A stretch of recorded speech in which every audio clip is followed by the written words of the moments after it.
Aunque era británica, su inolvidable Scarlett O'Hara la hizo pasar a la historia como la encarnación de la belleza trágica e impetuosa del sur de Estados Unidos, cualidades que también marcaron la vida real de Vivien Leigh, quien nacería en Londres un 5 de noviembre del año 1913. Tan desafortunado como el destino de aquella heroína sureña fue el triste devenir de la actriz, varias veces internada debido a trastornos mentales. Partiría de tuberculosis con 54 años. Según cuenta José Madrid en su biografía, Vivien Leigh, la tragedia de Scarlett O'Hara. La obstinación y la rebeldía que también compartía con el personaje que le ayudaron a conseguir ese papel, que descubrió a la edad de 23 años cuando guardó reposo tras un incidente de esquí. Devoró el novelón de 1000 páginas de Margaret Mitchell, que había revolucionado Estados Unidos aquel verano del año 1936. Cuando supo que al otro lado del Atlántico, un productor y director, David O. Selznick, buscaba poner rostro a la rica y caprichosa Scarlett, se buscó un agente en Estados Unidos y no paró hasta conseguir una cita con el gran productor, que ya había empezado el rodaje de su épico delirio. Tan claro tenía la actriz que ella sería Scarlett, o Escarlata en español, papel que le valió su primer Oscar como mejor actriz, que al inicio de su aventura americana rechazó ponerse a las órdenes de Cecil B. Miller en Union Pacific y un contrato con Paramount Pictures para 4 películas, solo para estar disponible para ser de Scarlett. Por otro lado, el mismo empeño que puso la joven y casada Leigh en perseguir a Laurence Olivier, convencida de que sería el gran amor de su vida. También él estaba casado cuando la entonces prometedora actriz de teatro se presentó por sorpresa, simulando un encuentro casual en un mismo hotel en Capri, donde él pasaba unos días de vacaciones con su esposa. Se conocieron y allí también comenzó una larga y no siempre fácil historia de amor, que se ensombrecería con el tiempo debido a infidelidades mutuas y que acabó por desmoronarse semanas después del Sir de la escena británica le regalara un Rolls Royce azul por su cumpleaños 45.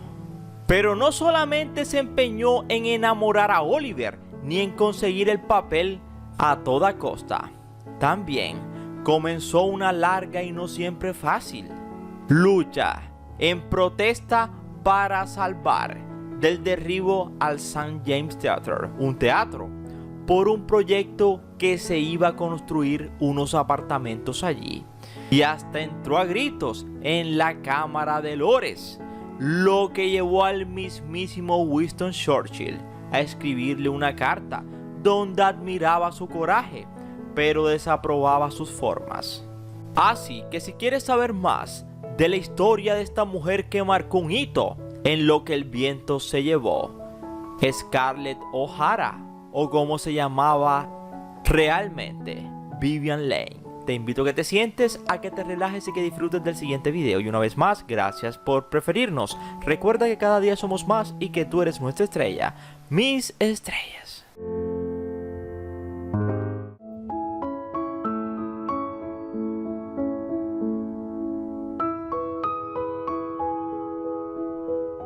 En algún momento de la película Lo que el viento se llevó, dijo aquella famosa frase que jamás volvería a pasar hambre. Eso dijo Scarlett. Lo cierto es que literalmente hablando, poca hambre pasó en su vida Vivien Leigh.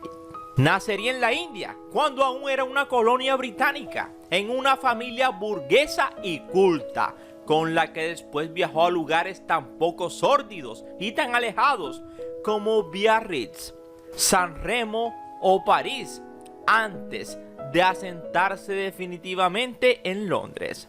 Allí comenzó su carrera como actriz. Las fotos de la época nos la muestran como una belleza exquisita dentro de su modalidad de muñeca de porcelana, y allí conoció a su primer marido, el abogado Leigh Holman, con quien siendo muy joven tuvo a su única hija Susan. Tras 5 años de matrimonio conoció a Laurence Olivier. Él se había convertido ya en the next big thing de la interpretación británica, gracias sobre todo a un Romeo y Julieta junto a John Gielgud. Y comenzaban a lloverle tentadoras ofertas hollywoodenses. Ella, en cambio, era solo una principiante que de momento llamaba más la atención por su limonicina epidermis que por los papeles que había interpretado. Ambos tenían en común, aparte del flechazo inmediato, la belleza y el talento de la época, tanto Oliver como Scarlett, o más bien Vivien Leigh.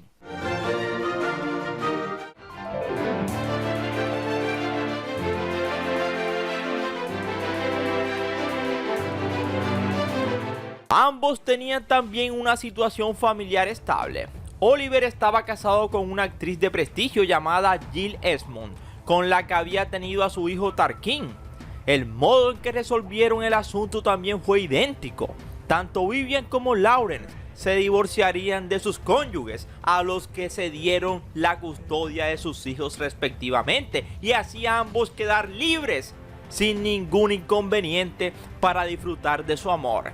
Y así comenzaron una nueva vida, sin ataduras externas. Estaban dispuestos a comerse el mundo juntos. Al principio parecía que era solo Oliver quien se lo estaba comiendo, cuando él aceptó ser el Heathcliff de la adaptación de cine de Cumbres Borrascosas de Emily Bronte. Ella aspiró sin éxito al papel de su amada Catherine, pero como mujer del protagonista puso al fin el pie en Hollywood. Sobre todo, lo colocó con energía en el plato donde estaban rodando la escena del incendio de Atlanta para una nueva superproducción llamada Lo que el viento se llevó, que aún no contaba con actriz protagonista. Es consabido que para el papel de la inolvidable Scarlett O'Hara se había probado a medio Star System femenino, a cientos de artistas femeninas, aunque realmente aquel interminable casting no era sino una argucia publicitaria del productor. Según la leyenda oficial, fue el hermano de David O. Selznick, Myron, quien coló a Vivien Leigh en el escenario ardiente y dijo: David, aquí tienes a tu Scarlett. Las llantas tiñendo de naranja los pómulos de alabastro y bailoteando en los ojos verdes de la actriz hicieron el resto.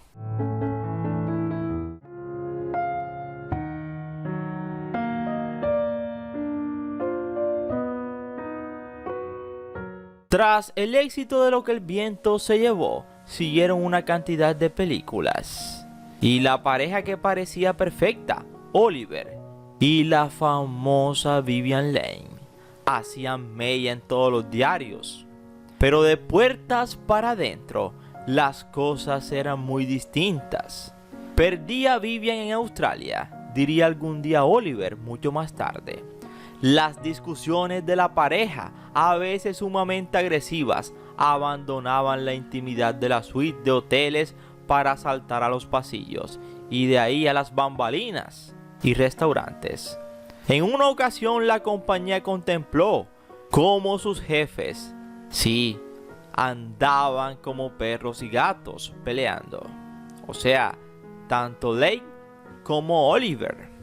Para colmo, intervino una ficha nueva en el tablero, un joven actor por ese momento de origen australiano, contratado por Laurence Olivier para aportar sabor local a la gira de promoción de varias películas y recoger fondo por Europa, que habían hecho una gran gira por eso. El chico se enamoró y sazonaba al parecer las alcobas de Vivian. El comportamiento de ella se volvió errático e impredecible. Estaba fuera de control. Y esto para un británico elegante y educado como lo era Oliver, era simplemente demasiado para él. En realidad, hacía años atrás que Oliver llevaba contemplando cómo su mujer sufría inexplicables arranques de cólera pocos minutos antes de subir a escena, para inmediatamente después mostrarse de un gran humor excelente y aparentar que no recordaba nada después de lo sucedido, algo que él miraba calladamente. Finalmente la pareja se separaría amistosamente. En el año 1961 se divorciaron.